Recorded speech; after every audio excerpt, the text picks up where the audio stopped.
एका गावात 4 ब्राह्मण पुत्र होते. त्यांची खूप चांगली मैत्री होती. एकदा त्यांनी विचार केला, या गावात राहण्यात काहीच फायदा नाही.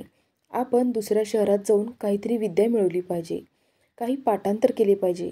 मग विद्येच्या बळावर आपल्याला मान-सन्मान, पैसा मिळेल.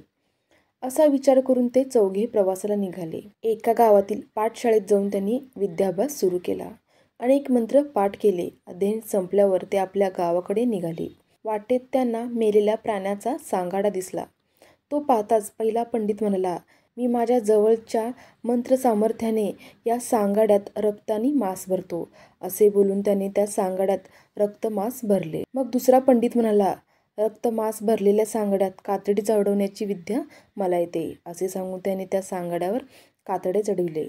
मग तिसरा पंडित म्हणाला, मी अशा प्राण्यात इतर अवयव भरण्यास शिकलो आहे. असे बोलून त्याने त्या सांगाड्यात इतर अवयव भरले. त्या क्षणी भयंकर अशा सिंहाचे शरीर उभे राहिले. मग चौथा पंडित म्हणाला, मला या निर्जीव प्राण्यात प्राण निर्माण करण्याची विद्या येते. असे सांगून त्याने प्राणमंत्र म्हणताच सिंह जिवंत झाला. त्याने एकाच फटक्यात त्या चौघा मूर्ख पंडितांना खाऊन टाकले. तात्पर्य, पुस्तकी ज्ञानापेक्षा व्यवहार ज्ञान खूप महत्त्वाचे असते.